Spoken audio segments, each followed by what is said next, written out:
العلم هو النور الهادي والمفتاح لكل الخير من يريد الله به خيرا. بسم اللہ الرحمن الرحیم. عبارت دیکھیے.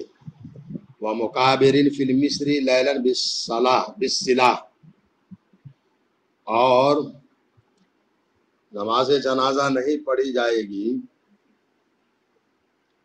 رات کو ہتھیار لے کر شہر میں جرم کرنے والے کے اوپر، اور نماز جنازہ نہیں پڑھی جائے گی رات کو ہتھیار لے کر شہر میں جرم کرنے والے کے اوپر. مقابرین کا عطف بھی باغن پر ہے. مطلب یہ ہے جو شخص رات میں ہتھیار لے کر کے کوئی بھی چیز لے کر کے گھومتا پھرتا رہتا ہے، لوگوں کو بے گناہ قتل کرتا ہے، لوگوں کے مال کو ہڑپ کر دیتا ہے، تو اس کا حکم بھی ڈاکو کی طرح ہے. اس شخص کے بارے میں اگر یہ معلوم ہو جائے کہ اس نے کسی کا مال ہڑپ کیا ہے، پہلے یہ سمجھے اگر معلوم ہو جائے کہ اس کی عادت ہے لیکن ابھی کسی کی مال ہڑپ نہیں کیا، کسی کو قتل نہیں کیا ہے، اور اس کی حرکات و سکنات، تو حاکم وقت اس کو اتنی مدت تک قید میں رکھے کہ وہ توبہ کر لے. اور اگر اس نے چوری کیا، مال ہڑپ لیا، تو اس کا دایاں ہاتھ اور بایاں پیر کاٹ دیا جائے گا. اور اگر اس نے کسی بے گناہ کو قتل کر دیا ہے اور پکڑا گیا تو حاکم اس کو بطور حد کے قتل کرے گا.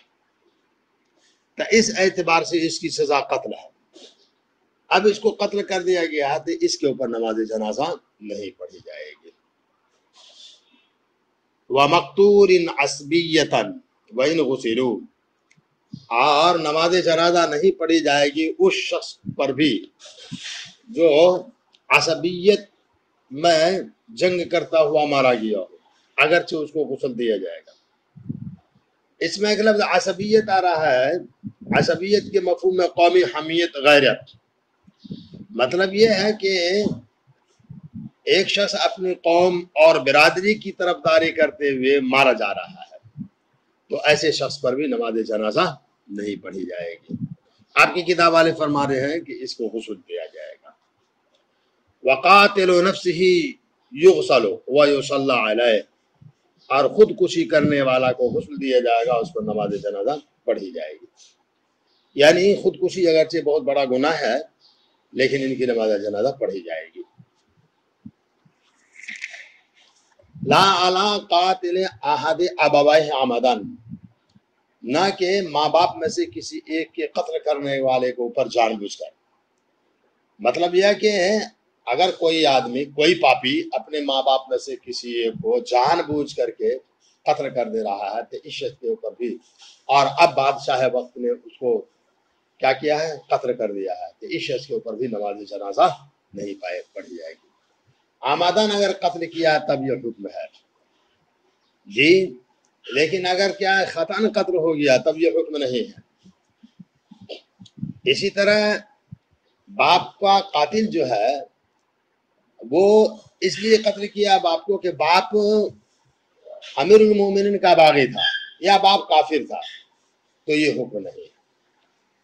بات ختم ہو گئی. آگے دیکھیے. فصل فی حملھا ودفنھا، یہ فصل جنازہ کو اٹھانے کے بیان میں اور جنازہ کو دفن کرنے کے بیان میں.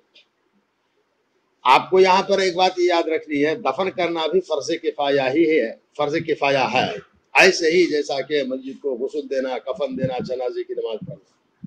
لہذا پورے کے پورے گاؤں والے اگر دفن نہیں کر رہے ہیں تو سب کے سب گنہگار ہیں، اور کچھ نے بھی اگر دفن کر لیا تو سب کی طرف سے ادائیگی ہو جائے گی. کہہ رہے ہیں یسن لحملھا اربعۃ رجال، سنت قرار دیا گیا ہے میت کو اٹھانے کے لیے 4 آدمی.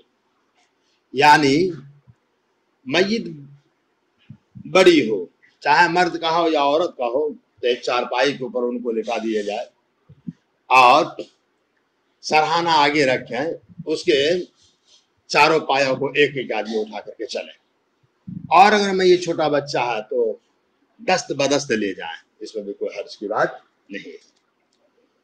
قال وينبغي حملها 40 خطبة يبدأ بمقدمها الأيمن على يمينه ويمينها ما كان جهة يسار الحامل ثم مؤخرها الأيمن عليه ثم مقدمها الأيسر على يساره ثم يختم الأيسر عليه۔ ترجمہ دیکھیے، اور مناسب ہے جنازے کو اٹھانا 40 قدم تک، 40 خطبہ 40 قدم تک، شروع کرے جنازہ کے اگلے حصے داہنے سے اپنے داہنے پر، یبدأ بمقدمہ الایمن علی یمینہ، شروع کرے جنازہ کے اگلے حصہ داہنے سے اپنے داہنے پر، اور جنازہ کے بایاں حصہ کو کر رہے ہیں وَيَمِينُهَا مَا كَانَ جِهَتَ يَسَارِ الْحَامِلِ، اور اس کا دائنا حصہ وہ ہے جو اٹھانے والے کے بائیں طرف ہے۔ پھر ثم مؤخرہ، پھر جنازہ کے پچھلے حصہ کے داہنا حصہ کو اپنے داہنے کندھے کے اوپر، ثم مقدمہ الایسر علی یسارہ، پھر جنازہ کے اگلے والے بایاں حصہ کو اپنے بائیں کندھا پر، ثم یختم الایسر علی، پھر بایاں حصہ کو ختم کرے گا اپنے بایاں کندھے پر رکھ کر کے۔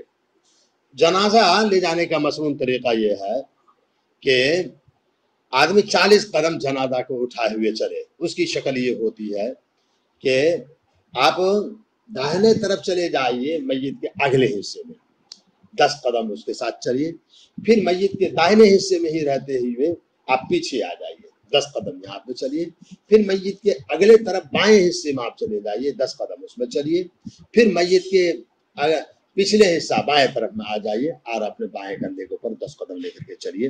اس طرح اٹھانے میں بڑی فضیلت آئی ہے۔ کہہ رہے ہیں وَيُسْتَحَبُّ الْإِسْرَاعُ بِهَا بِلَا سَبَبٍ وَهُوَ مَا يُؤَدِّي إِلَى اضْطِرَابِ الْمَيِّتِ وَالْمَشْيُ خَلْفَهَا أَفْضَلُ مِنَ الْمَشْيِ أَمَامَهَا كَفَضْلِ صَلَاةِ الْفَرْضِ عَلَى النَّفْلِ، اور مستحب ہے میت کو جلدی لے جانا بغیر دوڑے ہوئے، اور دوڑنا وہ ہے جو میت کی حرکت کی طرف پہنچا رہی ہو۔ مطلب یہ ہے کہنے کا کہ میت کو جو ہے جتنا جلدی ہو سکے آپ ان کے مقام اصلی کے اوپر پہنچا دیجئے، لیکن دیکھیے اتنی جلدی نہیں ہونی چاہیے، اتنی تیزی اور سرعت نہیں ہونی چاہیے کہ باڈی کے اندر اضطراب آ جائے، اس حد تک نہیں ہونا۔ جی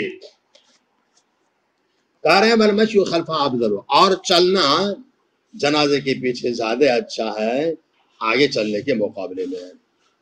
ایسے ہی جیسا کہ فرض نماز کی فضیلت حاصل ہے نفل کے اوپر، یعنی جنازے کے اندر جنازے میں پیچھے چلنا افضل ہے۔ جی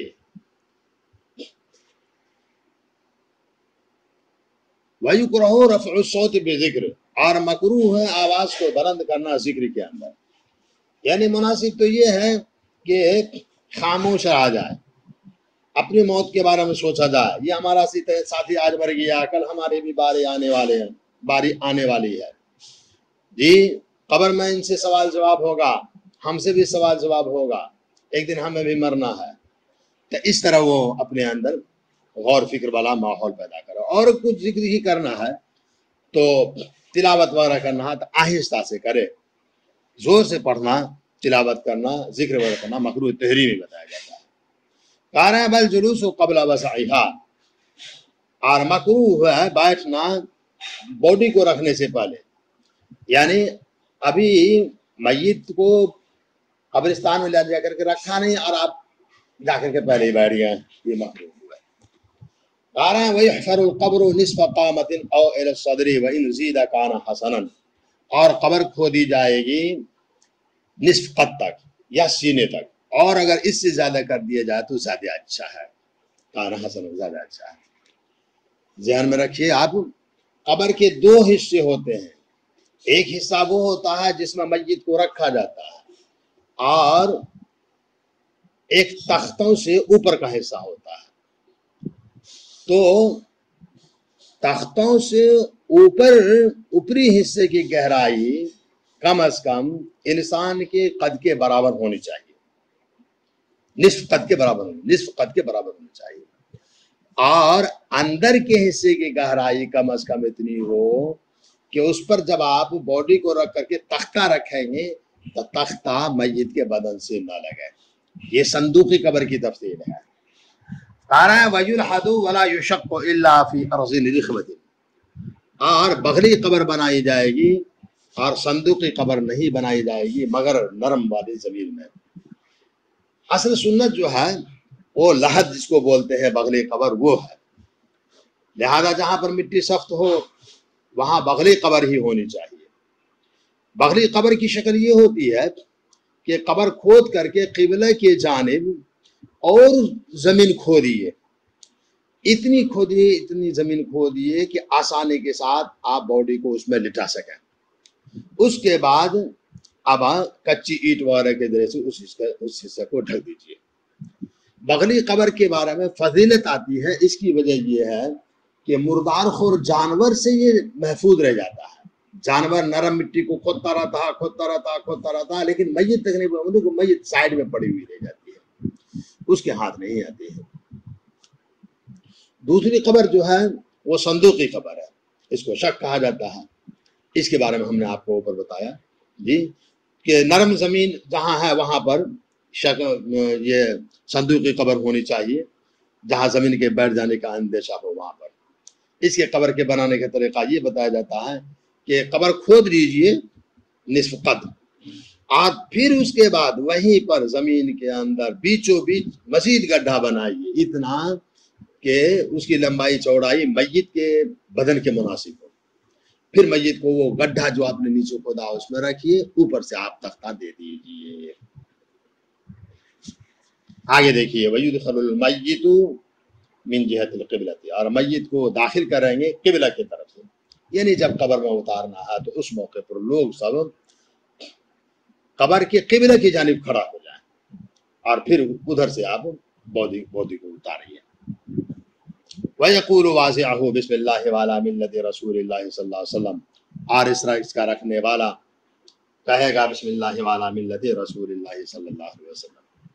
وَيُوَجِّهُ إِلَى الْقِبْلَةِ عَلَى جَنبِهِ الْأَيْمَنِ، اور اس کے چہرہ کو پھیر دیں گے قبلہ کی طرف داہنے پہلو پر، یعنی مناسب یہ ہے کہ باڈی کو آپ پوروی حصہ کی دیوار لگا کر کے اس کو داہنے کروٹ پر کر دیجیے، خود بخود چہرہ قبلہ کی طرف ہو جائے گا۔ اور اگر یہ شکل نہیں ہو رہی ہے تو چت لٹا دیجیے اور چہرہ جو ہے قبلہ کی طرف کر دیجیے۔ وَتُحَلُّ الْعَقْدُ، اور گرہیں کھول دی جائے گی۔ وَتُحَلُّ الْعُقَدُ، اور گرہیں کھول دی جائے گی۔ وہ جو آپ نے کفن کے کھلنے کے ڈر کی وجہ سے آپ نے باندھ دی تھی گرہیں 3 جگہ، اس کو کھول دیجیے، اب یہ خوف نہیں رہا۔ وَيُصَبَّ اللَّبِينُ عَلَيْهِ وَالْقَصَبُ، اور اس کے اوپر کچی اینٹ اور نرسل بانس وغیرہ برابر کر دی جائے، اور اس کے اوپر کچی اینٹ اور بانس وغیرہ برابر کر دی جائے۔ مطلب یہ ہے میت کو قبر میں رکھنے کے بعد قبر پر کچی اینٹ کھڑی کر دیجئے، بانس وغیرہ ڈال دیجئے، اور اینٹ اور بانس کے درمیان میں جو کشادگی وغیرہ رہ جاتی ہے اس کو بھی گارے وغیرہ مٹی وغیرہ سے بھی ڈھیلا وغیرہ سے ہی بند کر دیجئے۔ ایسا کر دیتے ہیں میت کے چہرے پر مٹی نہیں جائے گی، ان کی بے ادبی نہیں ہو سکے گی۔ آگے کہہ رہے ہیں وَقُرِحَ الْعَجُبُ وَالْخَشَبُ، اور مکروہ ہے پکی اینٹ اور لکڑی کا دینا، یعنی قبر کے اندر، وہ قبر کے اوپر میں ہے، اوپر والی عبارت جو آئی ہے کچی اینٹ اور نرسل، وہ قبر کے اوپر، یہ قبر کے اندر کے بارے میں بات ہو رہی ہے کہ میت کے چاروں طرف پکی اینٹ دے دیجئے، لکڑی کا تختہ دے دیجئے، چٹائی وغیرہ بچھا رہے ہیں آپ، یہ مکروہ ہے، کیونکہ یہ چیزیں مضبوطی اور زینت کے لیے ہوتی ہیں، شان قبر کے خیرات ہے۔ وَإِن يُسَجَّى قَبْرُهَا لَا قَبْرُهُ، اور مستحب ہے یہ کہ پردہ کر دیا جائے عورت کی قبر کو، نہ کہ مرد کی قبر کو۔ مطلب یہ ہے کہ جب آپ باڈی کو قبر کے اندر سے اتار رہے ہیں، قبر کے اندر اتار رہے ہیں، تو نامحرم کی نظر سے بچانے کے لیے آپ عورت کے قبر کو جو ہے پردہ میں دے دیجیے، اور قبر میں اتارنے والے بھی ان کے محرم ہونے چاہیے جن سے ان کا نکاح حرام ہے۔ اگر یہ نہیں ہے تو قریبی رشتہ دار ہونا، نہیں ہے تب دوسرے مرد، اس کا خیال رکھنا چاہیے۔ اس میں بڑی کوتاہی ہوتی ہے، عورت کو بھی اتارنے میں دوسرے کو بھی مرد آ جاتے ہیں، یہ غلط ہے، اس طریقے کو ختم کرنا چاہیے. آگے انشاءاللہ آئندہ کا. السلام عليكم. لا تنسوا الاعجاب بالفيديو والاشتراك في القناة تشجيعا لنا لنستمر بنشر المزيد إن شاء الله.